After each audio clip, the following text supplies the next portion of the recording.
모든 민족이 구원을 얻기까지 쉬지 않은 우리 주님께서 이 시간 주의 심장을 가지고 일어나 주님을 따르는 무리를 기다리고 있음을 우리는 느낍니다. 주님, 이 시간 주의 심장 가지고 주의 손과 발이 되어서 이 세상을 치유하고 주님을 섬기게 하여 주옵소서. 아멘. 주님, 이 시간 물이 바다 덮음 같이 여호와의 영광이 이 공간 가운데 스며들게 하여 주옵시고, 아멘. 주님, 이 공간에 스며든 것과 같이 지금 이 시간 함께 예배드리고 있는 그 자리자리 한 곳 한 곳마다 주님의 영광이 바다 덮음같이 있게 하여 주옵소서. 아멘. 이 시간 주님께서 그 시간으로 만들어 주시고 그렇게 영광 받으시며 이끌어 가실 줄로 믿사옵고 예수님의 이름으로 기도드렸습니다. 아멘. 아멘.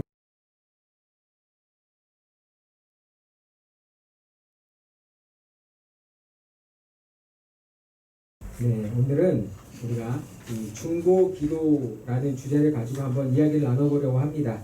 먼저 디모데전서 2장 1절부터 5절까지의 말씀 우리 같이 한번 합독해 보도록 하겠습니다. 올려주십시오. 같이 읽겠습니다. 그러므로 내가 첫째로 권하노니 모든 사람을 위하여 간구와 기도와 도구와 감사를 하되 임금들과 높은 지위에 있는 모든 사람을 위하여 하라. 이는 우리가 모든 경건과 단정하고 고요하고 평안한 생활을 하려 함이라.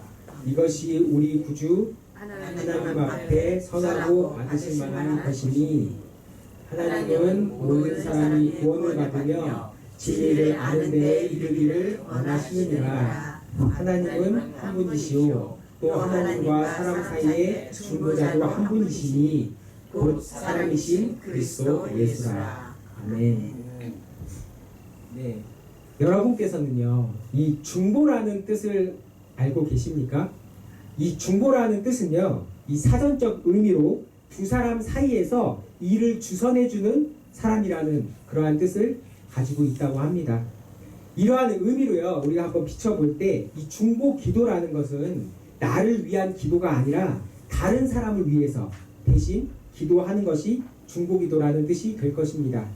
이 본문 말씀에서요, 중보자는 한 분이시니 라고 이렇게 기록된 말씀으로 우리가 다른 사람을 위해 드리는 기도는 중재 기도다 라고 이렇게 주장하시는 분들도 계시고, 또 그러므로 다른 사람을 위해서 기도하는 것을 중보 기도라고 표현하면 안 된다고 이렇게 이야기하시는 분들도 더러 계신데, 우리가 다른 사람을 대신해서 예수 그리스도의 이름으로 기도를 한다면 중보 기도라고 말하는 것이 꼭 잘못 쓰여지는 것은 아니다라는 생각이 들곤 합니다.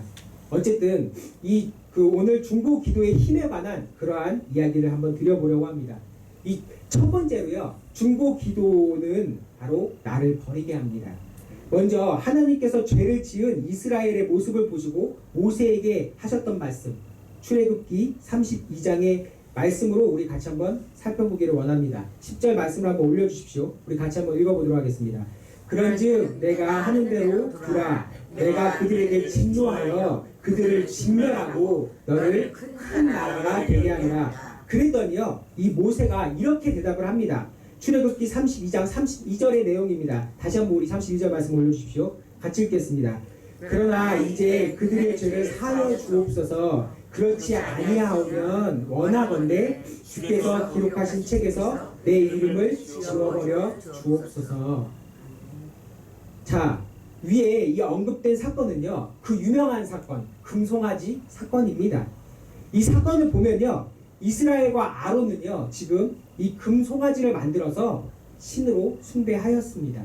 바로 애굽 땅에 거하면서 이 세상의 신이 심겨져 버린 이스라엘 민족들을요, 하나님을 아는 그러한 민족들로 변화시키기 위해서 지금 이스라엘 민족들은요, 무엇을 하고 있어요? 광야 생활을 하고 있는 거예요. 네, 광야 생활을 하고 있는데 그들은 자신들의 필요를 채워주시는 하나님으로 지금 생각해서 다시 세상의 신을 신은 거예요.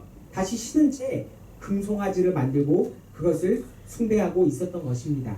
이를 본 하나님께서는요, 지금 이스라엘 민족 이 백성들을 다 진멸해 버리시고 다만 모세에게는 큰 나라를 세워주시겠다라는 그러한 계획을 세우시는데, 그러나 모세는요, 그런 이스라엘 사람들을 위해서, 그러한 이스라엘 백성들을 위해서 지금 중보기도를 한 것입니다. 자신에게 주어질 큰 나라는커녕요, 지금 모세는 뭐라고 고백하고 있어요? 자신을 생명책에서 없애버려도 좋으니까 이스라엘 백성들을 살려달라고 지금 기도를 올려드리는 것입니다.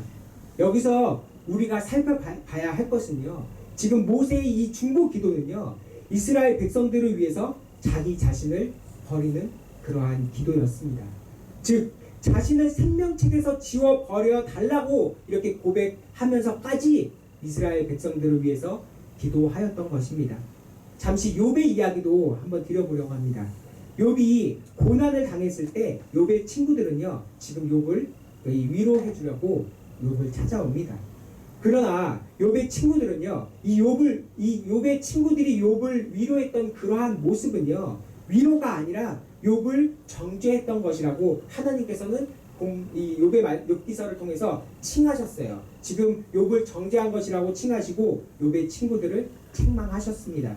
그리고 욥의 친구들이 하나님께 벌을 받을까봐 지금 욥의 친구들이 걱정하고 있는 거예요. 이렇게 걱정하고 있을 때 하나님께서 욥의 이 친구들한테 직접 하신 말씀입니다. 우리 같이 읽어보도록 하겠습니다. 욥기서 42장 8절의 말씀입니다. 같이 읽겠습니다. 그런즉 아닙니다. 죄송합니다. 네, 맞습니다. 네, 같이 읽겠습니다. 다시 죄송합니다. 같이 읽겠습니다. 그런즉 너희가 수소욕과 순수한 욕을 가지고 내 종 욥에게 가서 너희를 위하여 번제를 드린다. 내 종 욥이 너희를 위하여 기도할 것인즉 내가 그를 기쁘게 받으리니. 다음 말씀도 너희가 구매한 만큼 너희에게 갚지 아니하리라. 여기까지 하겠습니다. 네, 제가 줄여보겠습니다. 내 종 욥이 너희를 위하여 기도할 것인즉 하나님께서 내가 그를 기쁘게 받으리니, 너희는 친구들이 되겠죠. 너희가 우매한 만큼 너희에게 갚지는 아니하리라. 하나님께서 하신 말씀이에요. 지금 여기서 우리는 욥의 행동을 한번 주목해 볼 필요가 있습니다. 42장 8절 말씀에서요, 하나님께서는 욥이 너희를 위해서 기도할 거라고 지금 말씀하셨습니다. 이 말의 뜻이 무엇일까요? 욥은 자신을 정죄하고 지금 괴롭혔던 친구들을 위해서 기도할 거라는 뜻입니다. 즉 내가 친구들에게 받은 상처의 마음보다 상처를 준 그 사람을 위해서 기도할 것이라는 뜻을 이야기 드리는 것입니다. 바로 나의 상처의 마음도 그들을 위해서 다 버리겠다라는 그러한 뜻인 것입니다. 아멘이십니까? 이처럼 중보 기도는요, 나를 버리게 합니다. 예수님께서는 우리를 위해서 자신을 버리셨습니다. 죄 없으신 주님께서 자신의 생명을 우리를 위해서 버리셨으니 하나님과 우리 사이에 중보자가 되신 것입니다. 아멘. 두 번째로 이 중보 기도는요, 나도 승리하게 됩니다. 성경은 중보 기도를 드릴 때 나의 문제가 해결된다라고 분명히 기록하고 있습니다. 왜냐하면 우리가 이웃을 위해서 또 주변을 위해서 기도하는 것이, 즉 이웃을 내 몸과 같이 사랑하라는 그러한 주님의 기도이기 때문에 그렇습니다. 또한 우리를 위해서 십자가에서 돌아가신 목적의 이유의 기도이기 때문입니다. 오늘 본문 말씀 2절 또 3절 그리고 4절의 말씀입니다. 우리 천천히 같이 봉독하도록 하겠습니다. 먼저 2절의 말씀입니다. 한번 올려주십시오. 같이 읽겠습니다. 임금들과 높은 지위에 있는 모든 사람을 위하여 하라. 이는 잠시만요. 이는은 누구예요? 그 이유에 대해서 지금 이야기하고 있는 거예요. 이는 우리가 모든 경건과 단정함으로 고요하고 평안한 생활을 하려 함이라. 3절의 말씀도 우리 같이 천천히 한번 읽어보겠습니다. 이것은 뭐냐면 중보 기도를 뜻하는 거예요. 이것이 우리 구주 하나님 앞에 선하고 받으실 만한 것이니. 4절 말씀입니다. 하나님은 모든 사람이 구원을 받으며 진리를 아는 데에 이르기를 원하시느니라. 아멘.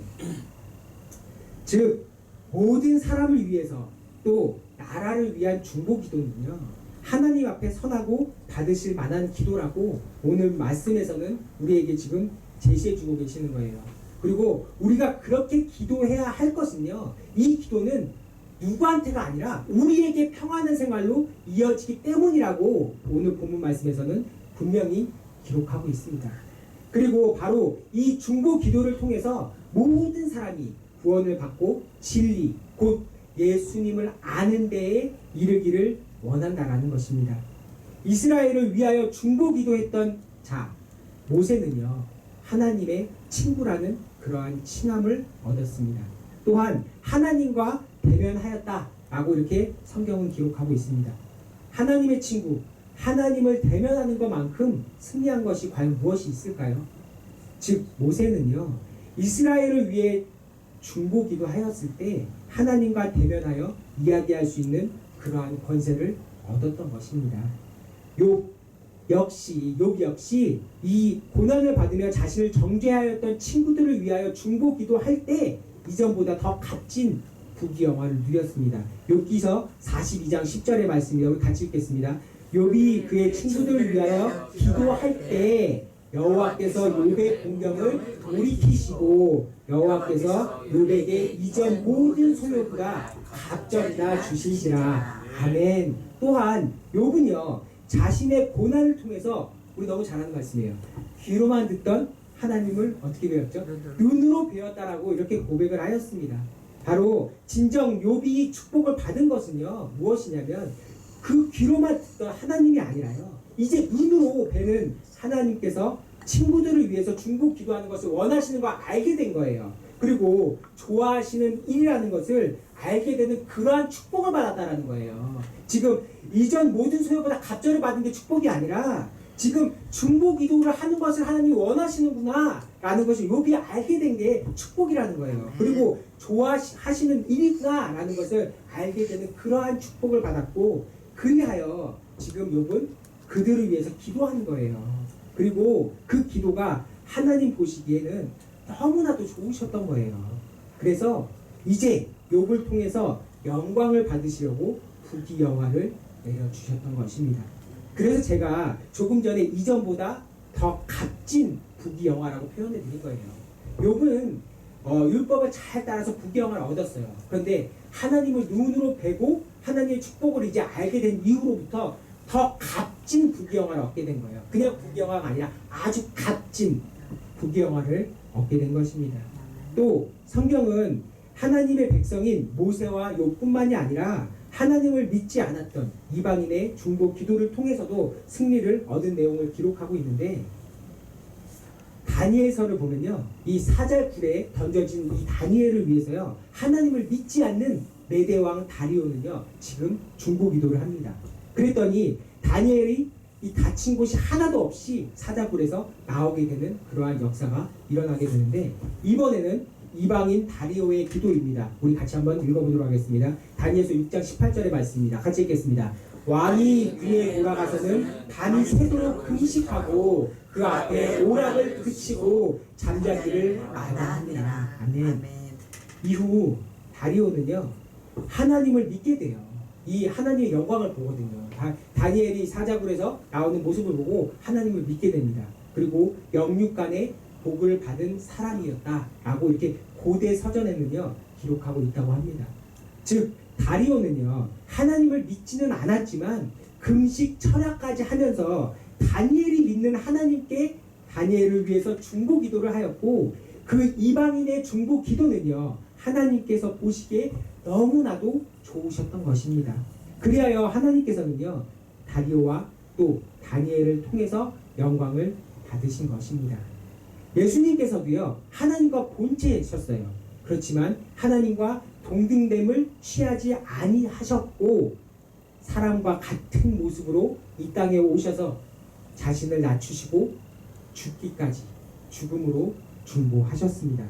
그러므로 하나님께서는요, 예수님을 지극히 높여주셔서 모든 이름 위에 뛰어난 이름을 주셨고, 세상의 모든 것들은 예수의 이름 앞에 꿇게 하시고, 세상의 모든 입으로 예수 그리스도를 주라 시인하게 하시고, 하나님께서는 영광을 받으신 것입니다. 아멘. 이 말씀은요, 빌립보서 2장 6절부터 9절까지의 말씀을 제가 이렇게 인용해서 말씀드린 것입니다.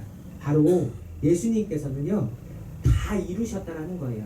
승리하셨다라는 것입니다. 아멘.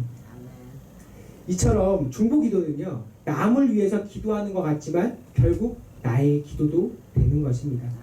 중보기도를 할 때요, 나도 변화를 받아요. 그리고 나의 삶도 승리하게 될 줄로 믿습니다. 마지막으로 세 번째로 중보기도는요, 세상을 변화시킵니다. 중보기도는 누구한테 하는 것일까요?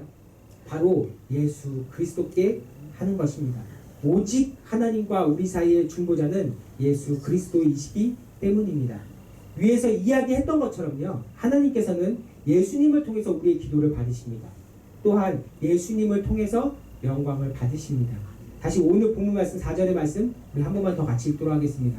하나님은 모든 사람이 구원을 받으며 진리를 아는 데에 이르기를 원하시느니라. 아멘. 중보기도를 하면요, 모든 사람이 구원을 받는다라고 오늘 이 구절에서는요, 분명히 이야기하고 있습니다. 또한 진리, 즉 예수님을 아는 데에 이르게 된다라고 본문 말씀에서는 이야기합니다. 우리가 다른 사람을 위해서, 또 믿지 않는 사람들을 위해서, 나라를 위해서 기도할 때 다른 사람들이, 또 나라가, 믿지 않는 영혼들이 구원을 받는다는 것입니다. 그리고 그들이, 또 나라가 예수님을 알게 된다는 것입니다. 이것이 바로 세상을 변화시키는 힘, 중보기도입니다. 세상이 구원받기를 원하십니까? 그렇다면 나라를 위해서, 높은 지위자들을 위해서 중보기도 하셔야 합니다. 또 이웃과 나의 주변 사람들이 구원받기를 원하십니까? 그렇다면 중보기도 하셔야 하는 것입니다. 어떻게요?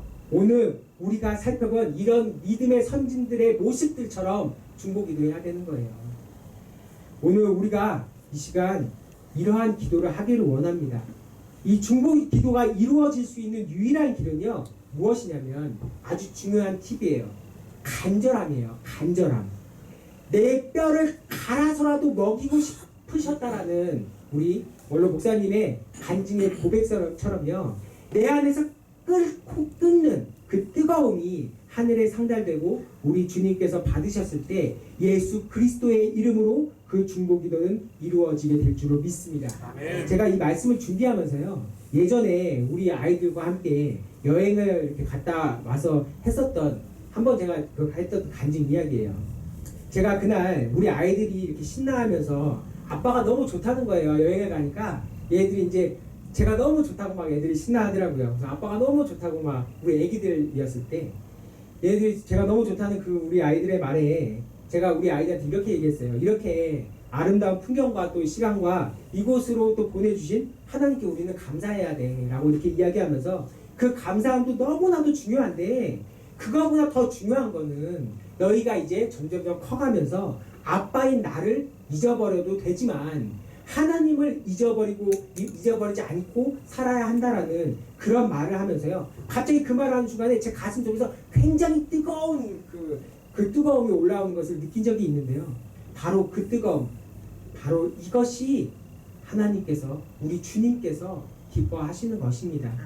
우리에게 우리의 입술로 예수로 주로 신하라 라고 이렇게 표현한 이 표현의 진정한 의미는요, 제가 생각하기에 주님께서 우리에게 이러한 뜨거움을 맛보여 주고 싶으신 것이라고 저는 믿습니다. 우리가 예수님을 주라고 계속 시인하고 남들에게, 주변에게, 나라에 믿지 않는 사람한테 이렇게 예수님은 주이셔, 주인이셔, 예수님은 주인이셔 라고 이렇게 고백하게 하는 것이, 하나님께서 왜 우리 보고 이렇게 고백하라고 말씀하시는 게 뭐냐면 다른 사람을 위해서가 아니라 나한테 이 뜨거움을 맛보게 해주고 싶으신 거예요. 우리 하나님께서는. 아멘. 나의 입술을 통해서 다른 사람이 구원을 받는 건 하나님의 영역이고요, 나를 기쁘게 해주시고 싶으신 거예요. 우리 하나님께서는. 그런 것이라고 저는 믿습니다. 저는 이 뜨거움의 느낌을 너무나도 잘 알아요. 그리고 이 뜨거움의 느낌이 주님께서 영광 받으시는 느낌이라는 것을 저는 압니다. 우리에게는요, 이 뜨거움이 있어야 돼요. 그리고 이 뜨거움이 우리가 드리는 이 중보 기도에서 나타나야 됩니다. 그리고 우리의 삶에서, 그러니까 이 말의 뜻이 그거예요. 뭐냐면 그냥 나라를 위해서 기도한다고 해서 나라를 변화시켜 주옵소서, 이 기도가 아니에요. 내 가슴에서 뜨겁게 올라와야 돼요. 정말 우리 목사님 얘기하신 거죠. 내 뼈를 갈아서 먹이고 싶을 정도로 기도가 나와야 된다. 그 간절함이 내 안에서 막 들끓듯이 올라와야 된다는 것을 이야기 드리는 거예요. 그 뜨거움이 우리 중보기도에서 나타나야 돼요. 그리고 그것이 우리의 삶에서 또 우리의 행동에서 그 느낌을 매일매일 공급받으면서 또 느끼면서 우리는 살아가야 합니다. 그럴 때 믿음은요 이제 변해요.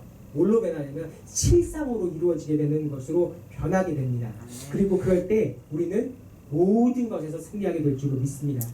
제가 아는 하나님은요 감성이 굉장히 풍부하신 분이에요. 우리의 감성을 받으시고 기뻐하시기 때문입니다. 또 우리가 그 감성을 통해서요 움직이세요. 일하시기 시작한다는 거예요. 그러신 줄로 저는 느낍니다. 그래서 저는 항상 찬양을 할 때마다요 하나님의 감정이 막 내 안에 이입되는 것 같아요. 이렇게 찬양을 막 고백드리면서 찬양의 가사를 이렇게 제가 고백을 드리면서 제 안에서 막 감정이 막 올라올 때마다 하나님께서 막 일하시는 걸 느껴요. 하나님께서 뭔가 운행하시는 것을 막 제 안에서 들끓듯이 느껴집니다. 이 시간 주님께 그러한 우리의 감정, 그 뜨거움을 전달하기를 원합니다. 그럴 때 나도 나를 버릴 수 있게 돼요. 그리고 나는 이제 승리할 수 있습니다. 또한 그걸로 통해서요 이웃이 변화를 받게 될 거예요. 그뿐만이 아니에요. 나라가 변화될 수 있습니다. 이 시간 먼저는 그 간절함, 그 뜨거움을 갈급해 하시면서 이 시간 같이 기도했으면 좋겠습니다. 같이 찬양 한 곡 부르시면서 우리 같이 기도하겠습니다.